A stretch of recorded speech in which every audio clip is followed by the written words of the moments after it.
Lev. Amy L. Morrison. I suddenly became horribly nauseous. The list of names continued, but my heart completely stopped. And as I queasily slumped over onto Noah in panic, I exhaled deeply and cried out, "I didn't write our names on the sign-in sheet this morning, Noah. I wrote our names on the Kaddish list."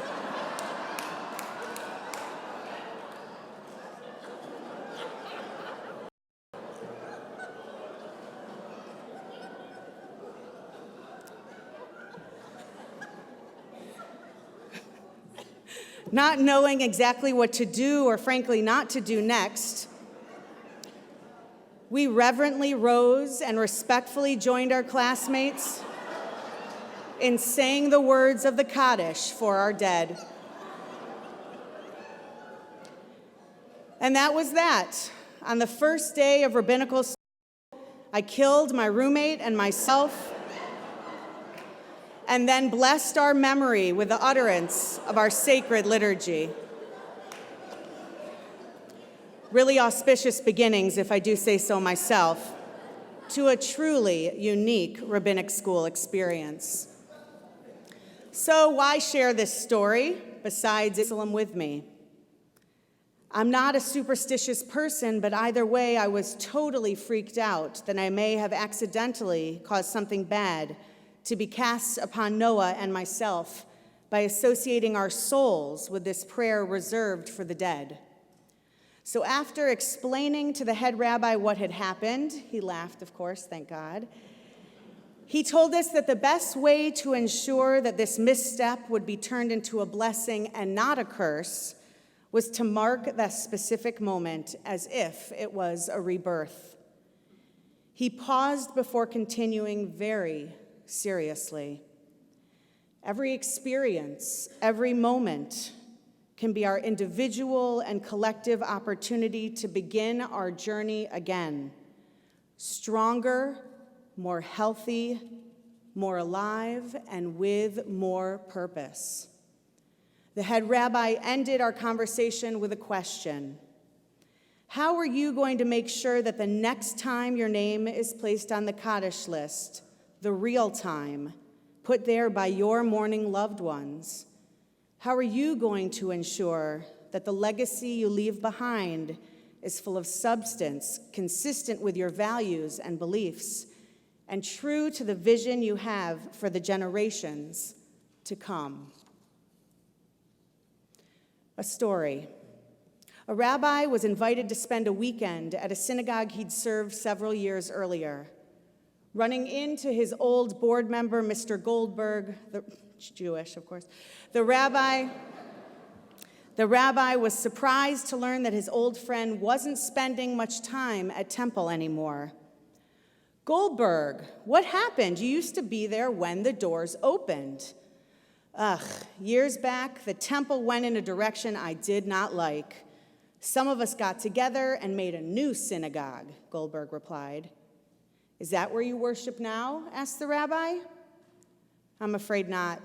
A few years later, a small group of us began meeting in a hall that we rented." And has that proven satisfactory, the rabbi asks.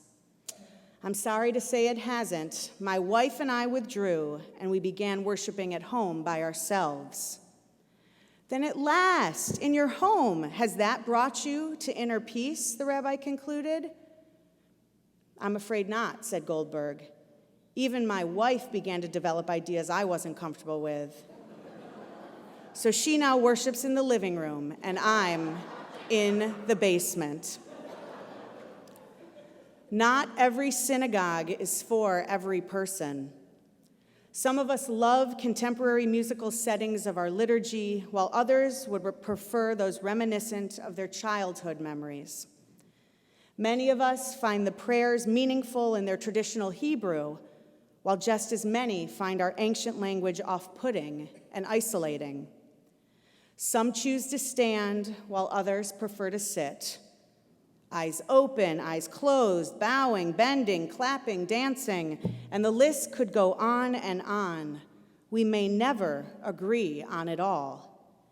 But this synagogue's diversity is one of our strongest qualities. And when we combine that diversity with our passion for helping one another, our willingness to roll up our sleeves in service to our community, our dedication to pursuing meaningful and transcendent Judaism, and so much more, our Temple Israel name will carry us far beyond our 100th year and create a legacy for generations to come. Isn't it our congregation's turn to move from good to great? Yes. Well, isn't it? Yeah, it is. And if you're willing to go on a journey with me, I am ready to carefully yet enthusiastically spread our wings and see where God takes us together as we transform Temple Israel of Greater Miami into a campus of faith. Dream with me. An early childhood center packed with our youngest congregants exploring their world through values-driven curriculum. An older adult residential pavilion teeming with interactive workshops for seniors and their families to grow and learn together in the winter of their lives. An outdoor prayer space echoing with nostalgic melodies of summer camp and youth group retreats, while at the same time calling to our core desire to be truly one with nature. A liberal Jewish community mikvah offering calming, comforting, and confirming rituals to mark our spiritual transitions. Maybe there's also a community garden that grows to remedy the hunger for our neighbors and friends, only more fully utilized with a monthly community farm-to-table Shabbat dinner from our harvest. The list goes on and on. So why stop there? Can you see that our campus of faith isn't just a structural upgrade? It's about the programs and activities that we can offer as well. A return to a community-wide Hebrew school, reimagined to offer college credit courses in Judaic studies and Israel, mingled with Jewish travel opportunities domestically and abroad. A robust guest speaker and great author series open to and generating buzz throughout the general South Florida community. Vibrant adult education opportunities including Melton, continuing ed credits in Judaic studies and Hebrew, parenting courses and specialized seminars dealing with end-of-life choices and combating anti-Semitism. A multitude of peer-led caring community groups such as Alcoholics Anonymous, PFLAG, Weight Watchers, and bereavement support for congregants of all ages. And real opportunities for difficult and meaningful interfaith dialogue, interfaith activities that so many of us in this faith-based community crave. You feel me? It's exciting? Right. Yes, applause twice.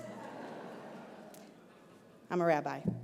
So, there is one more component to this dream of mine, to truly create Temple Israel of Greater Miami's campus of faith, and that's financial stability. How incredible would it be if we could raise and secure the funding to create a healthy endowment for which we could ensure the future of this incredible spiritual home for generations to come? What if we here tonight could find a way to truly make dreams become a reality? And when we combine a reality, on the high holidays, we speak of God's metaphoric book of life. Jews spend the entirety of Yom Kippur prayers pleading to God's compassion for the opportunity to have our names inscribed for another year. So I now pose you the same question asked to me by my head rabbi during rabbinical school, immediately following my Kaddish list blunder. When your time on this earth is over and your life is being remembered as a blessing, how are you going to ensure that the legacy you leave behind is full of substance, consistent with your values and beliefs, and true to the vision you have for generations to come? I hope you will answer that question by joining me, Temple Israel's staff and leadership, the Abbas family, along with all of you, in helping to create our synagogue into a stronger, more healthy, more alive and purposeful campus of faith. As we continue traversing this holy path of 5,780 together, may all of our dreams come true.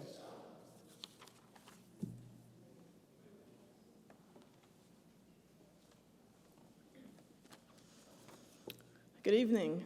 Thank you, Rabbi. Thank you for joining us, the high holidays here at Temple. All of you know. And thank you to Pat Seymour for the great piano music, and of course the choir. Thank you. I'd like to also thank for a moment our executive director, Scott Brockman, and all the staff here who have worked so hard these past few weeks to make the synagogue as beautiful, warm, and welcoming as it is. So thank you all. A Jewish life is lived in community. Regardless of how often you come to services or join temple or Jewish activities, the community is always present in the background. But when do we really notice the community? Maybe on the high holidays, the 1 or 2 holidays a year that you make temple? Unfortunately, I fear that many of us notice our temple or Jewish communities mostly when something bad happens, like the unfortunate, like in response. I've been a member of Temple Israel for now